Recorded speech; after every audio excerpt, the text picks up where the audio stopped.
Welcome to the Big Kickoff League of Ireland Sports Bar. Myself, Roy Shanahan, and Nathan Doyle, of course, from thebigkickoff.com. Nathan, FAI Cup second round night, and one game is still going on, but the rest are restarted and into the next round. Tell us about the game that's still going on. Yeah, so look, if I seem a bit more away with the Furies than normal, don't worry, I'm not losing my mind completely just yet. I'm watching the St. Pat's and Cork City game here out of the corner of my eye. The second half of extra time just about to kick off. I suppose briefly about the game. Cork City have been excellent, really. It's the main takeaway. You have to say, Pats have been pretty poor again this evening. We talked about them against Finn Harps last week and the defensive performance. Poor again defensively. I know it's a makeshift back four. Your lads like Hickman coming in and James Banquet coming in and making their first starts for the club. But Hickman in particular have been pretty sloppy in possession, giving the ball away cheaply. Dylan McGlade has been excellent, really going at the defence. Like Crowley again in the Cork City attack line with Marsh. Some nice interplay between the three of them. They're also linking up with Keane Murphy, the sole striker. So, yeah, look, Cork City have been absolutely excellent. Pats have been sort of living off scraps a little bit.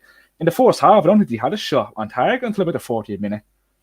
Says it all, it's a typical sort of one of them. If you were to sit down a novice to the League of Ireland and tell them one of these teams in the fourth division, you genuinely think it's St. Pat's. They've been that bad.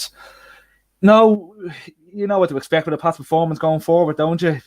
Nice play, nice interplay between the midfield, a lot of possession not going anywhere. There's a lot of that today. It's only the last 5 minutes, really. In the night, late in the game, the game came to life as a whole. A penalty shout in the 89th minute, Chris Forrester slotting that away, and then Barry Coffey, I believe it was, that got the goal for Cork City, and literally the last kick of the game. So, yeah, last 5 minutes are probably the most exciting of the entire 90. But all credit to Cork City. They've been absolutely brilliant today, and they at least deserved to go into extra time, if not more. Okay, and what's the St. Pat's team? Are they as strong as they can be, or is there a few changes? There's obviously a lot of changes. Like I said, in the back, struggling with they're really down to the bare bones now with injury. Went really more of a back three than anything else. Ian Birmingham playing as a centre half, he looked pretty uncomfortable, and he looked like he picked up a bit of a knock as well. He was holding his hamstring; he had to go off. Late enough into the game, so that's the last thing Stephen Kenny wants as well, isn't there? With another injury to the defence. I suppose Shane Griffin, he's back. He was out with a long-term injury. He's back on the substitute bench. Ronan Coughlin was back in the starting 11 as well. He was diabolical today. He's non-existent in the game, dropping deep, but in the wrong sort of way. Dropping deep and going missing when he did pick it up. Very sloppy in possession again. Like I said. Yeah, there's not really anybody you could have picked out in that Pats team. Maybe Veit Jarvis in goal. He pulled off a couple of really good saves to keep Pats in it. Besides that, yeah, it's been all Cork City. It really, really has been. I can't understate that enough. Cork City have been a much better side out of these two. Okay, so let's hope Cork get through then, Nathan. They deserve it. Nah. They got the extra time. That's enough. That's enough. They got one upset under the belt in this cup one already. That's it goes to penalties. It's anyone's, isn't it? So it is anyone's game. It doesn't go that far. I watched the Dundalk and St. Moctis game. First half, there wasn't much between the teams, to tell you the truth. Dundalk were very one-paced. At times had the possession of the ball, moving it from left to right and, moving them around. Corner kicks, they caused them problems, but they got their goal from a corner kick. But Moctis got a goal back from sloppy play in the back line. Nassestad with a poor ball in centre. I'm not sure who the player was who stumbled and fell over the ball, and then Moctis got in, rounded the keeper, goal, 1-1, and fully deserved their 1-1 at half time. Thought in the second half that this is set up now, they can really go on. And what did they do? 5 minutes into the second half and they're 3-1 down, and the game's over halfway through the second half. They fell asleep, basically. And in all honesty, even at the first half, you were kind of hoping that St. Moctis might do something, but they never really showed that they were going to, and this wouldn't be a great Dundalk side that are out playing. They're not. Pat Hooban, his finishing in the second half was unbelievable, but their overall play they're just not there, and you can see why they're second bottom in the league at the moment. So, but they're true, and that's the main thing. The draw favoured them. St. Moctis, I think they'll be a little bit disappointed with the second half, but they've got their game against the top team, and they'll learn from that and get experience for that. And there's plenty of League of Ireland experience in that team. So yeah, there is. Yeah, I think they probably feel now when they finish this up, they probably should have done a little bit better on something. So it's something to build on for next year. Just looking at the other results, Finn Harps against Derry. We kind of said it the other day in the podcast that we could see Finn Harps going and winning this one at home in the cup. Good bit of form. Now it's 3 in a row. Yeah, absolutely brilliant. That Tunde again on the score sheet with a penalty. He actually ravaged Pats last Friday with a hat-trick.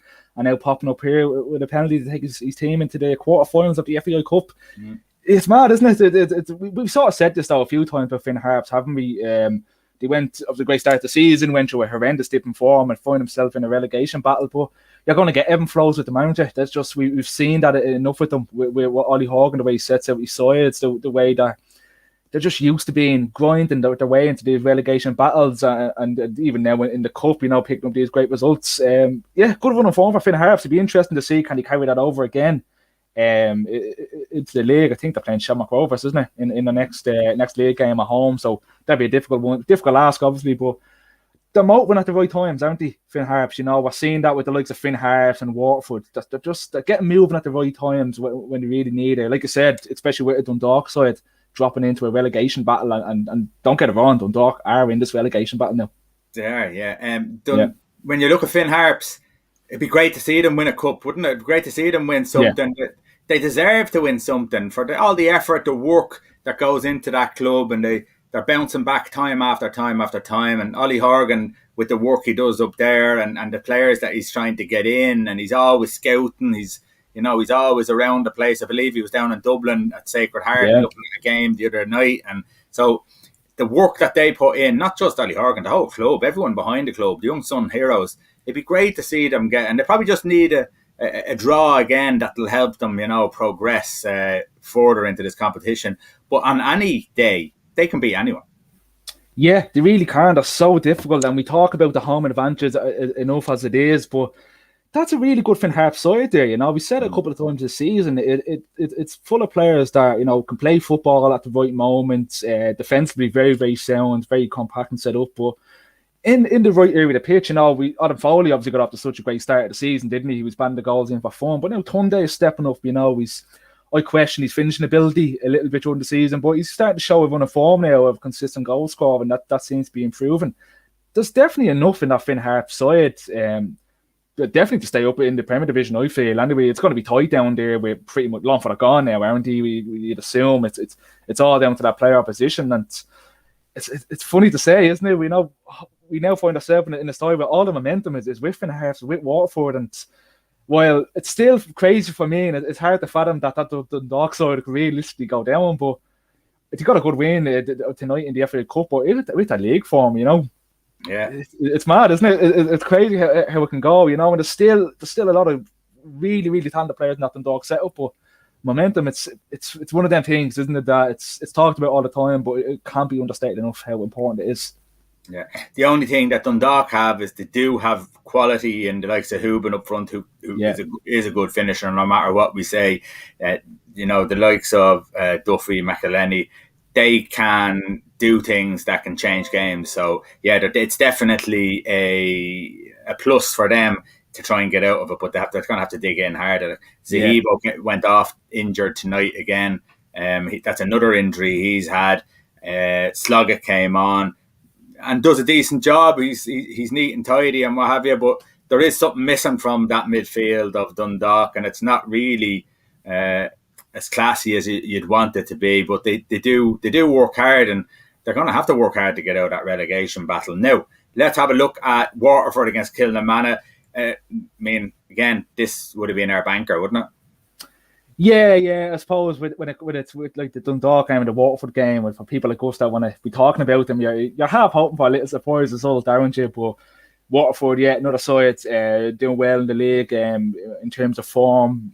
Joe Martin popping up with 2 goals. John Martin, sorry, popping up with 2 goals for Waterford this evening. He's been excellent for them this year. He really, really has.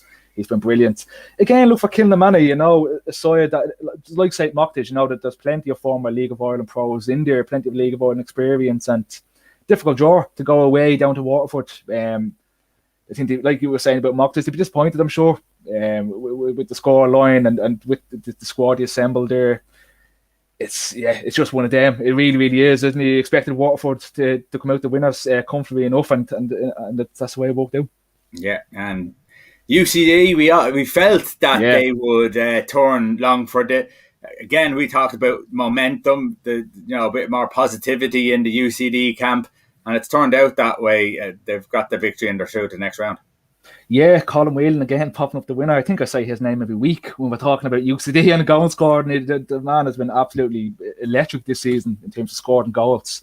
If UCD don't go up to the Premier Division, surely Whelan has to be there, doesn't he? He has to be going up to the Premier Division. I know we probably talk about the Ireland call-ups later, but Colin Whelan getting the call-up again to Jim Crawford's under 21 squad, and you can see why. You know, this is something we've talked about for a long time with the league, the lack of goal scorers, and you have someone like Colin Whelan, and we talked about even Cian Murphy now with the Cork City game and how good he's been doing this season, and how deserved that how good for Cork City was to get him down till 2022. You know, it's good to see with the first division. You know, it really is. It can all be exciting, but yeah, for UCD, I fancied them. I think I even said it on the podcast, didn't I? I fancied them here against Longford. Well, there's definitely some tidy players in that Longford side, and I think if they're down the first division, they'd be definitely in the upper echelons of the table, probably more so in the player position than anything else. But yeah, they really are scraping the bottom of the barrel here. There's just nothing behind them at all. And UCD at home, a side that can score very freely. There was no reason why UCD should be winning this game, really. And into the quarterfinals as well. I think they'd be looking for a favourable draw, won't they? More so, you know, if they could get even the winners of the Cove Ramblers, Newton Cove Ramblers game or something like that. It'd make it a bit interesting for UCD. Just a little spanner in the works when it comes to the semi-final. Because they have enough there. Like, if they were to get drawn against, you know, Bohemians or Shamrock Rovers away from home, you'd probably fancy the likes of Bow or Shamrock Rovers. But yeah, just to get them into like the likes of the semi-final, it'd be nice to see. Just a little bit something different and well deserved. Yeah, absolutely, 100%. Now, let's talk about Shamrock Rovers in Europe. They played Talon at home on Thursday night. Didn't work out for them. Beaten 1-0. Nathan, a mistake by McManus and goal. And, well, that didn't define it. It did kind of kill the game at the time. But really and truly, Shamrock Rovers, even though they had a couple of chances near the end, they never really looked like they were going to go on and win it and roll over with the 3 goals, which they would have needed to go and win it, but even the 2 goals to get it back on level terms. Yeah, like we were even saying, the damage was done in the first leg, and that was always going to be difficult to overturn. And we even said they weren't completely outclassed, even despite the 4-2 scoreline in the first leg. And it was the same here, you know. I think in the opening 10 minutes, Talon looked really, really good. And after that, for a majority of the first half and the start of the second half, it was all Shamrock Rovers in terms of possession, chances, but a lot of them are half chances, weren't they? A lot of them are shots outside the box that were handy for the keeper. A lot of crosses into the box. I think they actually missed Rory Gaffney in the starting 11, really. A lot of decent balls went in and just nobody on the end of them, as basic as that sound. The tempo was quite flat at times. Wasn't much urgency, really, to their play. It's probably even similar to the Pats game here. A lot of pretty possession. A lot of nice 1-2 pass, and not nice triangles and interplay between them. I thought there was more urgency in the first half, Nathan, than there was in the second half. And I think they seemed to get well, what I mean by that is I thought they got behind them down the wings a lot more than they did in the second half. But when they did deliver the ball, there might have been one player, maybe Green or maybe Scales coming in at the back. But they would be up against 3 defenders in the box, and they just weren't getting the bodies in the box. No, not at all. I don't know if you noticed or not. I thought Mandre was poor. Was poor in the night. I probably would have even took him off at half time. I don't know if there was an injury issue there, or he was just very, very unusually quiet for him. You know, I thought he's done pretty well since he went into Shamrock Rovers. this season. Yeah, it was just disappointing to see. It was improving on the first leg, definitely, but yeah, Well, they were tempo just wasn't there. They were a better defensive unit, Nathan. Their defensive play over in Tallinn was poor terrible. over in Estonia. So they tightened that up. But the problem is that they're a good unit. And as I said, most of them play for the Estonian national team. So they've played with each other week in, week out, and even when they go away on international duties. So they have a solid team base there with plenty of experience, and great for them as well, because they've become the first Estonian team to make it into a group stage. Yeah, and you can see how much momentum, couldn't you? At the end of the game, you really could. And look, you can relate to that. It's obviously a similar position we find ourselves in. They just want somebody in these group stages of major European competitions. And it's the clinical nature of it, especially in the first leg, where obviously just the mistakes that you don't get away with them mistakes against these European sides. If I'm going to probably throw one Rovers player up, I thought I was impressed with Gary O'Neill tonight in Tallinn. Like you were saying, the big mistake, wasn't it? They left Roberto Lopez in particular in the first leg so isolated. Those times was really 3v1, with the way they counter-attacked. But in fairness to Gary, he was comfortable sitting deep, a lot more comfortable than Dylan Watts was beside him. He just sort of sat deep, and when the likes of Scales and Finn went forward, he just nipped into them positions and covered a bit well. But yeah, definitely, just too little too late. It was a shame to see. Disappointing, wasn't it? I for me anyway, not as a Shamrock Rovers fan, I was disappointed coming away from watching that game. I thought that they definitely wasn't outclassed, they definitely wasn't overturned. It was just like we were saying, balls into the box. It was probably Liam Scales, someone coming into the back post. It was 3v1 situations, and just not enough tempo, just not enough killer instinct from Shamrock Rovers over the two legs, but especially in the game in Tallinn on Thursday night. I always say, I think I said it to you about with Pats. I don't think you agreed with me, but I think they're missing like Pats. I think Shamrock Rovers are missing a player who can dribble by players, who can take one player out of the game and then drag another player across and open up gaps for other people. I see it with Duffy and McElhenney at Dundalk when they're at their best, which they haven't been that often. But in the European games, they actually played very, very well and caused problems. It's very A to B to C to D with Shamrock Rovers, and if they're not doing it at pace, they're really struggling, and they didn't do it at pace the other night.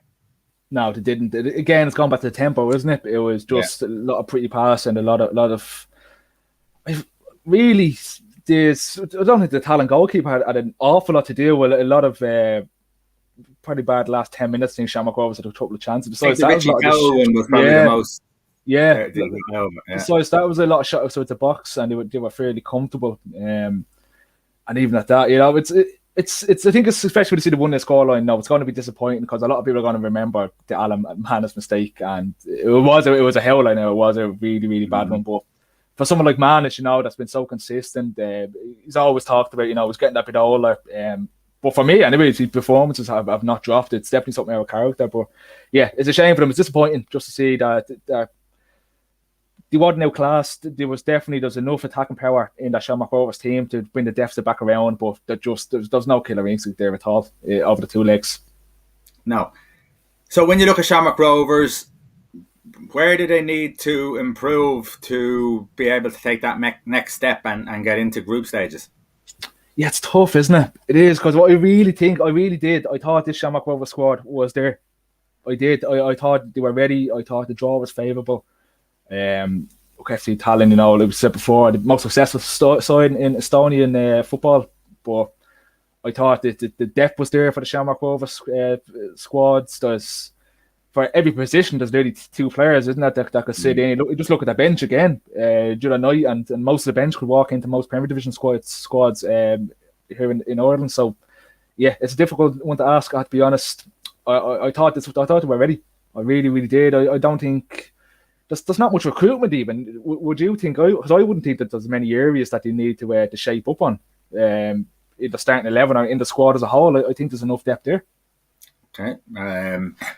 I think the midfield is a decent midfield. I think the backline has been decent, bar the game that mattered, where they got torn apart. So, but I still think that was a decent backline. they're going to miss Scales now, and we'll talk about him now in a second. Big time. But when you look, I still think a centre forward, and I still think a wide man. And I know that they're playing wing backs, but they really need someone who can.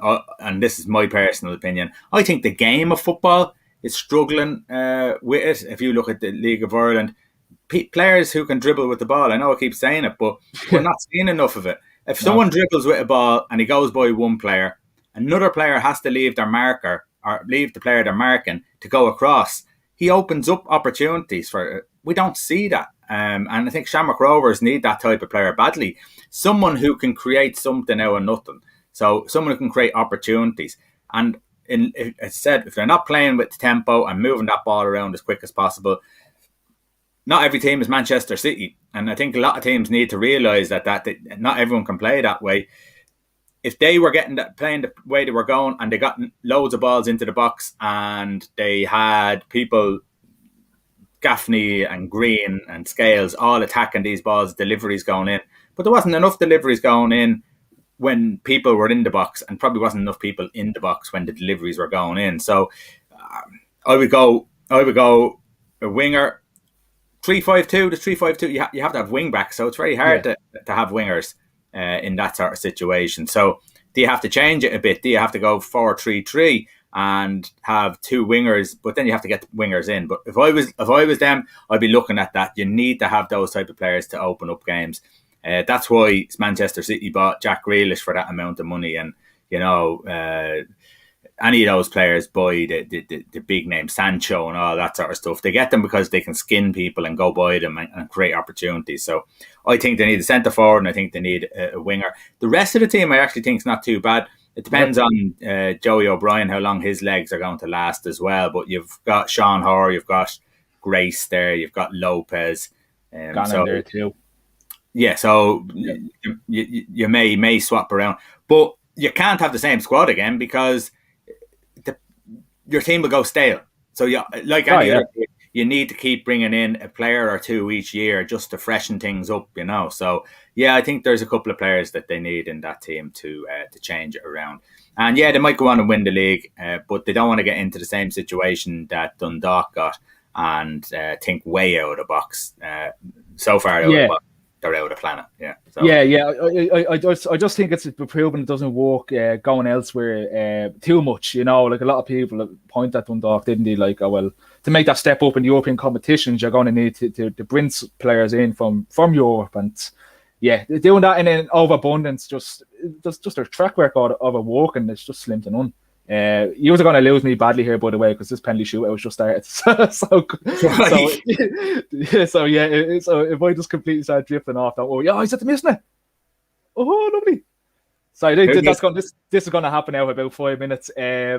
Cork City have just missed a penalty. It's now 1-1 in the shootout. They both put their penalties away. 2-1 in the shootout, sorry. Pat scored their first two penalties and Cork scored the first one.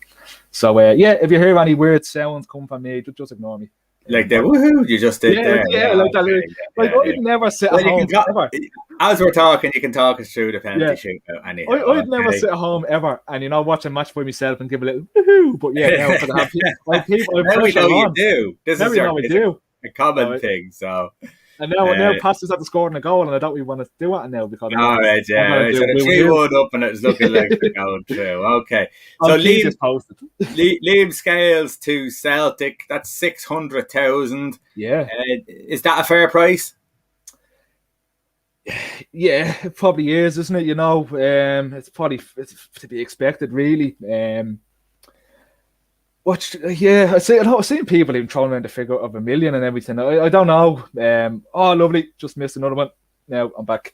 This game's over pretty much. I personally, for my opinion, I think it is. I think it's a fair enough price. Liam's a really talented player. Probably one of the even we said before, wasn't it? One of the most hottest prospects in the league, and it turns out that way.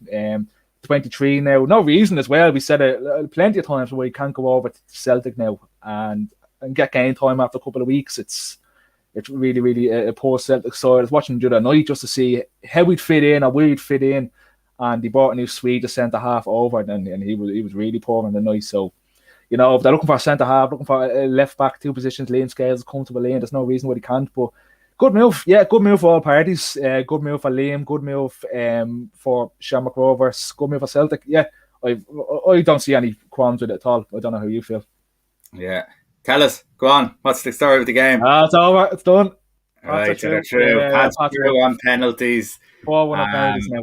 We'll change that now in a second, but that's them through. They scrape through, but it doesn't make a difference. You're through, and you're into the quarterfinals. So it'd be interesting to see if Pats get Shamrock Rovers or Bowls in the next round. And Finn Harps can go on and win this cup. Just give us Maynooth University or something. Can you see Liam Scales getting into that Celtic side? I know what you're saying straight away, but realistically, you very rarely see a player going across from League of Ireland and stepping in straight away. Do you think that he's actually, first of all, that the team is, or that he's good enough to step into, say, left-hand side of the defence for Celtic? There's no reason why he can't. I think a lot of the players, like that we say, they go over pretty young, pretty inexperienced. Liam's now 23. He's played in a lot of high-profile cup games, European games, even league games. He has that bit of extra seasoning, doesn't he? That some lads probably would go over without. Personally, I've said it a number of times now, but I think he could do. Not straight away. I wouldn't expect him to see him there now on the weekend or the week after. They probably, I don't know if they will put him in the reserve system or something like that. But I really don't. Again, like I said, looking at him the other night, I trying to take the League of Ireland bias hat off me. I've seen no reason why he can't.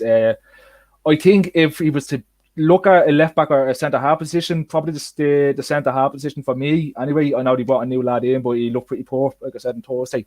That could probably be the more realistic of the two, but I always prefer them. I think that's just a little personal opinion. I always prefer them as a centre half. I know a lot of people don't. A lot of people prefer him as a left back or even a left in a back five. And you can understand why. He's really showing that what he's going forward. He's very strong about that position, isn't he? He's quite quick. He's quite good with the ball at his feet. But I always just prefer them as a centre half, and I think there's more of a natural gap at Celtic for him as a centre half than a left back. Would he not be better off a fullback where he can settle in? There's in centre back you make a mistake or in trouble. In left back you can be covered. That there's that little bit of a safety net there that he can settle in, that he can show what his capabilities are going forward.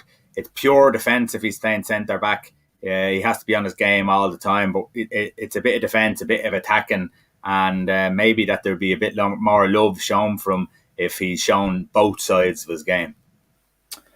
I think it's a bit pessimistic, isn't it? Just it's a mistake's going to happen. It's going to happen.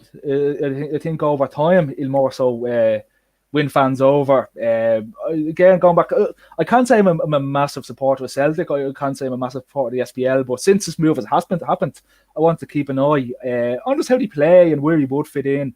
They tend to go with a 4-3-3 with a pretty tight midfield tree. So, I can't see that the opportunity for him to get forward would be there. But, I think it'd be pessimistic just to put him out left or to have him on the bench behind. I think it's Taylor that he have on the left-hand side mostly. So, it'd take him a while to take that position, the starting 11 position off him. So, I think I'd rather him in at a centre-half starting than sit behind Taylor on the bench just over the fear that he might make a mistake. Yeah, it's not necessarily that. I just think that he might be able to show off his talents more if he's playing in left back, because he'll be able to show his attacking ability where he can't do that from centre half, and he might win the fans over and the manager over more because that is a strong part of his game. Just do it David Louise and just fucking bomb forward with the ball. Don't do it David Louise. Don't do that. From a centre half position. No, like I said, I think it's a good move from him. I would like to. I even thought with the Celtic fans, there's always going to be that side, isn't it? Of who's this guy coming over, come from the League of Ireland, this that. Yeah, I would be interested. Not even as anyone looking in, you're a Celtic fan, and you don't necessarily even know much about Liam Scales or just listening to hear about Liam. Let us know, because I'd love to know, because we've seen enough from him, haven't we, Roy? We've seen him play now for a number of years, even at UCD, and he's always been an absolute superstar in this league. He's always really impressed, and we even said before, himself and Dawson Devoy are probably the two that you could have looked at, especially this season, as the next two to go over and get these big moves out of the league. Yeah. Okay, so Liam Scales has moved to Celtic. It very well may lead to, in the very near future, if he's getting his game time, a call up to the Irish side, because that's normally what happens when a League of Ireland player goes away. He gets a call up then because he's all of a sudden good enough to play. But we know that Liam Scales has the potential to do that. Looking at the Republic of Ireland side squad, how do you feel about it for the upcoming friendly, or not friendlies, I want to say, World Cup qualifiers? Yeah, big games, aren't they? Again, my optimism is gone. It really is since the Luxembourg game. My optimism just got shot in the head. I can't see us getting out of this group. I think the Portugal game, we know how good Portugal are. They released a squad the other day that's full of absolute superstars, world-class players. That's going to be what's going to be. Azerbaijan at home. I'm sure if we go back to before the Luxembourg game, I would have said the exact same quote. We should be beating Azerbaijan. But we said that about Luxembourg as well. Out of these 3 games, you have to be taking 3 points off Azerbaijan if you have any sort of ambition of crawling your way back into this group. Probably you could even say the same as Serbia. Serbia will be a difficult game though. That's again Serbian side full of good players, decent players, play a high level in European leagues. But yeah, what would you think about these 3 games? 4 points? Should that be the minimum? Do you think, or should that be at least 4 points? Because for me, I'm looking at. I think if we want to qualify, we have to start beating somebody like Serbia, don't we? We need to be getting 6 points if we want to qualify. Yeah. I think we have to start beating the Serbians at home. If we're looking at a 3-game scenario where we've done well, 4 points, but that means we're probably not going to qualify. No. So, yeah, I think we need 6 points. I think Azerbaijan and Serbia the more likely to win that game. A game plan to get something against Portugal isn't, it's not miles away that you can say, well, no, Ireland can't go out and, as we said before, get a 0-0 draw or get a 1-1 draw or, get something from the game. You can't really see them getting the win. That's being realistic. Not that it isn't. It can happen, of course. I mean, that's just the way football is. Anything can happen. Portugal go down to 10 men, or we can have one of the greatest 1-0 victories of all time. But that's what it would have to be. It would have to be one of our greatest 1-0 victories of all time, because we're still forming. We're still in that transition period. So it's very hard for this team to go out and perform to its utmost ability, 100%, because they haven't got that cohesion yet. So, yeah, I'd be looking at, for us to have a chance of qualifying, 6 points. And I don't really care how we get it, but it'd be 6 points you would need to get, When you look at Nathan, when you look at the squad, say the goalkeepers, you've got Kelleher, Bazunu and Travers. Travers and Bazunu playing, Kelleher's not. Does that kind of rule him out of a chance of playing? Yeah, I think you're looking at Travers, aren't you? I was really critical of him in his first game for Ireland. I thought he made a lot of howlers. But he's playing now, he's getting that confidence of playing weekly for Bournemouth, doing well. I think that's one of the names, wasn't it? Darren Randolph was one of the names that would pop out straight away for being missing. He's again not playing at club level. I've seen the argument for people, well, he's never let Ireland down when he played for Ireland and he wore the jersey, and that is understandable. Darren hasn't. He's been an absolutely fantastic servant, and we had a couple of years after Shay Given, didn't we? Where we cycled a couple of goalkeepers like David Ford, Kieran Westwood. But Darren came in and he was been absolutely brilliant. But if you have these young lads like Bazunu and Travers actually playing week in, week out for their clubs, it doesn't matter about the level. I'd rather have someone playing in League One than sitting on the bench in the Premier League. Yeah. If you have your opinion on the Republic of Ireland squad, or goalkeepers, or who should play, who shouldn't play, who should be in the squad, send a message on there. Nathan, Bazunu, he came in, he played very well in the games, very composed. You couldn't fault them at all. So does that count for nothing? No, of course it doesn't. I think I'd actually prefer Bazunu to play. I just think Travis will play. Just with the level of the championship, the League One. If you're going to put the two of them together, playing week in, week out, you're going to go with the guy playing with, at Bournemouth.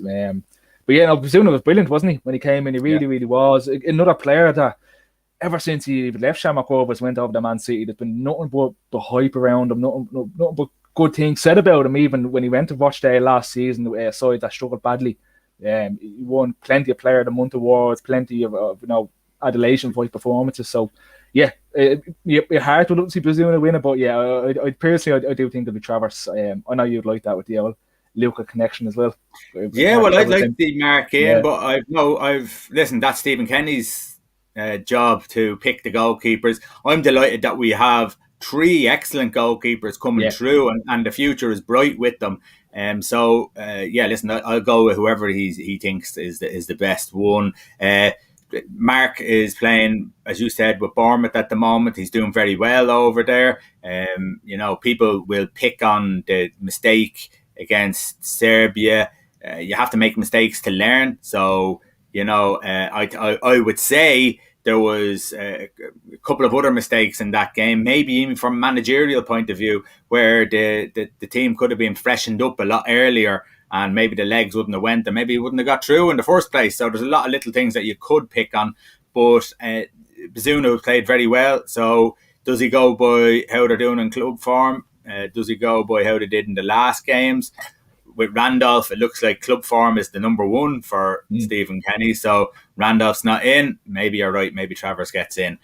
Either way, I'm delighted with how that's progressing with the goalkeeper situation in Ireland. Backline, you got Coleman, Doherty, Duffy, Egan, O'Shea, Manning, McLean, Collins, and Obandili. Is that right? I can never get his name right. Omo Bamadelli. I can't believe I'm the one picking. That's what I said. That's right. I'm interested to see. This, and we'll go back and have a look. I'm interested to see that James McLean is put down as a defender. Yeah. We're going to get on to the midfielders in a minute. The midfield is probably the weakest part of this squad. We thought he would have pushed him up to the middle.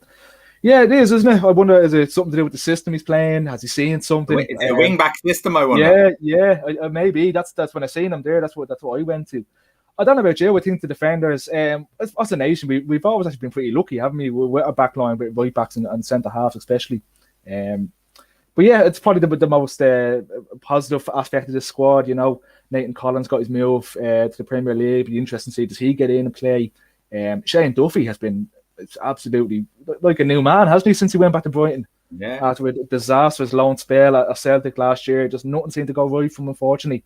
But like on his day, like Shane Duffy is a really, really solid centre half, and I always felt that he was good enough to be playing it in the Premier League. Like now, look, Brighton probably that sort of team probably is his level. You can never really see him probably moving up. That's just me, but yeah. Now there's a couple of good players there. Ryan Mann as well, playing regularly in the Championship, playing some good stuff. So yeah, a couple of interesting decisions that he has in his hands. I'd be surprised if John Egan is in.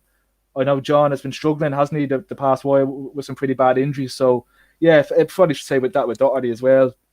Yeah, it'd be interesting to see what he does here. I have a feeling, Nathan. I would not be surprised if he's going to go with the three at the back, because that's what he went with the last time. So would you be comfortable in saying that Coleman, Duffy, and maybe Collins?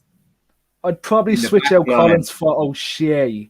O'Shea's been doing well again early part. Yeah, O'Shea's been doing well. Okay, so those three with Doherty and McLean as wing backs.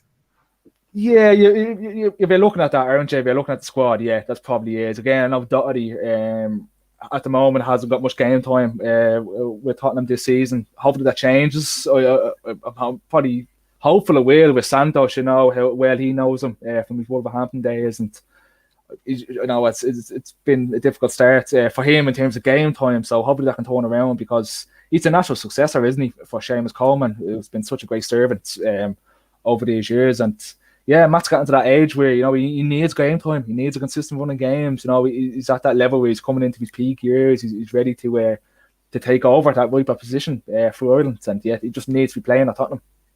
Yeah. Midfielders: Cullen, Hendricks, Hourihan, Arthur, McGrath, and Malumbi. Now, Strange choices, I have to be honest. What do you make of it? Because I did a little sigh there, and I'm looking at the team, and I'm thinking it's not as fresh as I was hoping it was going to be. No, Arthur, I think he's only played. He hasn't played the season for nothing forward. He's only played one game since June. Horahan, Hendricks again, even Malumbi haven't been playing for the teams. I see Malumbi today actually got a move to West Brom, which could be a good move for him. You know, get some game time under his belt. He's been in the Premier League tier, I think it was, playing for Brighton. So that's not just, you just can't be having that.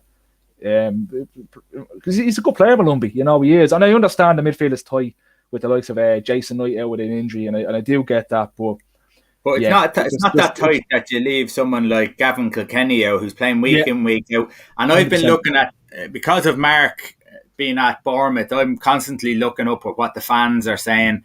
And week in, week out, they're doing nothing but praising Gavin Kilkenny and how well he's doing, and man of the match performances week in, week out. He for them, has been a superstar for them, not getting a look in here. And as you said, Harry Arthur's in. Yeah. I've great nine things I like, Roy. I'm the same. I've Gavin Kilkenny question mark here in my notes. I've baffled how he wasn't included into the squad. You know, like I said, like Arthur's the main one. Horahan, Hendricks not playing football. You know, to not have someone like Gavin Kilkenny playing on consistently, and like you said, when doing a bit of digging, highly impressive. Crazy how he was not in. And there's a couple of people, like, no, we probably throw some, like Shane Lawn as well, as somebody you could throw out as another one that's not playing football. You have an Aidan O'Brien even at Sunderland that's playing and scoring a couple of goals. Yeah, it's crazy how some of these lads aren't getting in. You will all get the argument, these guys are playing in the Premier League, but they're not playing, they're sitting on the bench. It doesn't matter if it's League One or Championship, at least they're playing consistently. You know, they have that bit of extra match fitness, bit of match sharpness. But yeah, I think Gavin Kenny was one of the major names I was very surprised not to see in the squad announcement.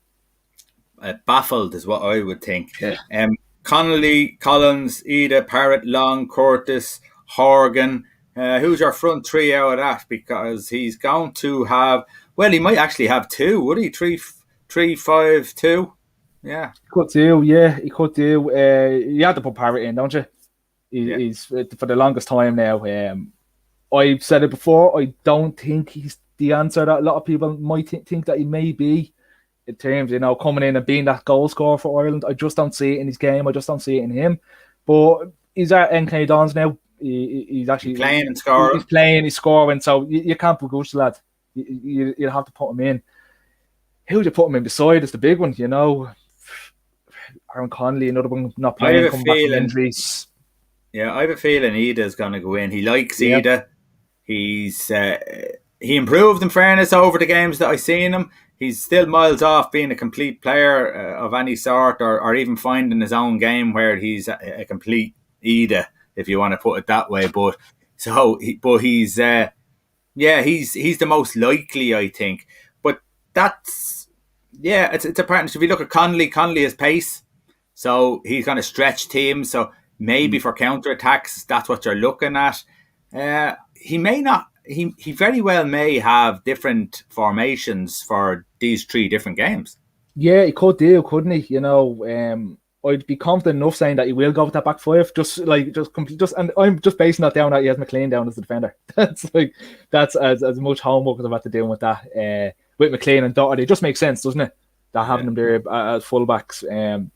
It'd be interesting to see what he does with the Portugal game. Does he go with a bit more of a cautious approach, maybe? To go a bit more helpful letter for the likes of Azerbaijan. That's surely he's looking at that Azerbaijan game as must win if he has any sort of aspirations of getting out of this group. Because I even see some of the odds going around, it's like 14-1 now for him to get out of the group stages, and it's looking pretty bad. I would be surprised if he does change it up, if he goes a bit cautious against Portugal, and maybe even Serbia. We might even hold out for a scrappy 1-0, a scrappy draw against Serbia. Just have a decent side. Okay. We'll leave it there because we're going to have, and do tune in for the Republic of Ireland. We'll have videos before the games, before the three games, after each game. So do tune in for that. The under-21s also, of course, they play in a few games at the same time. And What do you make of their squad? There's League of Ireland presence in it anyhow. That's the real positive, and from the young players that we're starting to get excited by.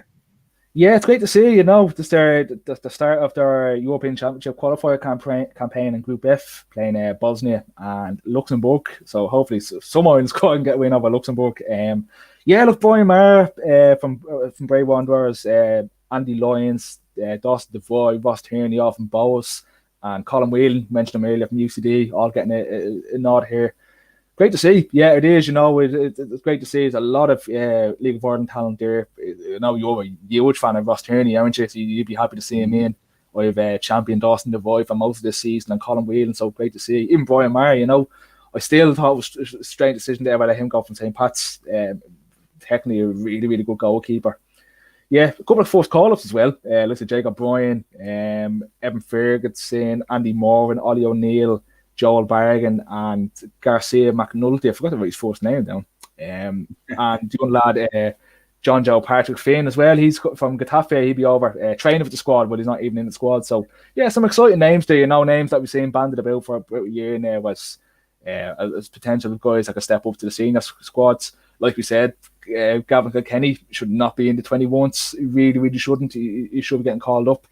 I don't know about you. I could have even thrown Conor Coventry into that conversation as well, just for how sparse that senior midfield is. I know again it's the question of game time and things like that, but the ability's there. It really, really is, and even just to put him into the squad while he might not actually get into the starting 11, to have him there, it'd surely be more exciting than someone Harry Arthur. Yeah, really. I'd rather see him in there than looks at Harry Arthur.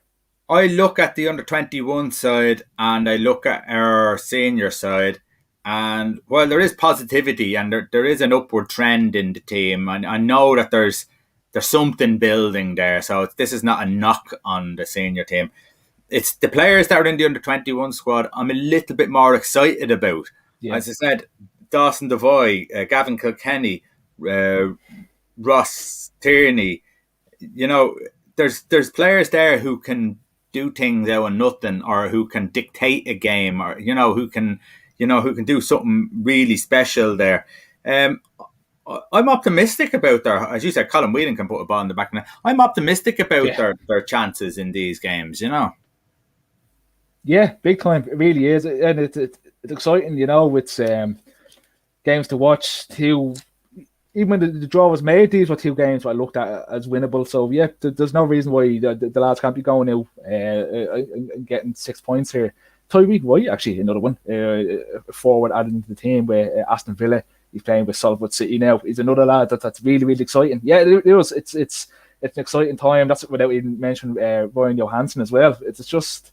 There's a lot of names now since we've been doing this. When you're coming familiar with these names, you get to watch them at club level, and I'd be the same as you. I'd be more excited about the prospect of some of these lads coming up from the 21s, and like we're saying, the fact that one or two of them aren't in the senior squad already, very, very strange. If a few of these, as you said, the midfield is full of talent.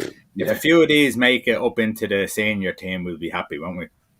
Oh, big time, yeah. I think it was even the lad from Celtic. What's his name? Luke O'Connell. Yeah. It's he gone past the age now, is he? What, the 21s? I don't think he is. I think he's only 20. Yeah. I think he's only 20 or something. So I was surprised actually not to see his name down. Another talented player. There's plenty of them, and it really is. And the midfield was the one for me now, like you said, that stood out. And again, the two lads that we keep harking on about, Kilkenny and Coventry, were definitely the two. But I think we're being selfish from a League of Ireland point of view. We're expecting Brian Maher to start, aren't we? We're expecting Brian to start. For me, I don't. There's no reason why the three Bows lads can't start either. I would be disappointed if they don't start. Yeah. I think Colin, as good as, and I really, really would love to see Colin Whelan go up to the Premier Division if UCD don't go up there next season. I just think that there's too much good talents that be ahead of him in the pecking order more so as a striker on the under-21s. But yeah, I think the rest of them, like I said, I'd be disappointed if they don't start, especially like Ross Tierney, who's been absolutely superb this season, Dawson Devoy in the middle, and Andy Lyons, who've been playing And the same with Brian Maher. They've all been playing at this level now as well, so it would not be a shocker, like you said. I'd actually be surprised if they don't. And to be playing in European competitions and performing as well, that's the proof in the pudding. So, looking forward to that. And we'll be, even for the under-21 games, we'll be doing talks after those matches as well, because these are big games. And I would nearly say that the future is bright for Irish football once these players start coming through. But, there's a long way for them to go to develop their careers and to make it at the top level of Irish football, because it's not just that easy. It's easy. It's hard work to get to League of Ireland. It's hard work to get to under-21s. It's even harder to go all the way and make an impact on a senior side that do well in competitions. So, fingers crossed by everyone. Okay, we're going to leave it there. Nathan, thanks very much.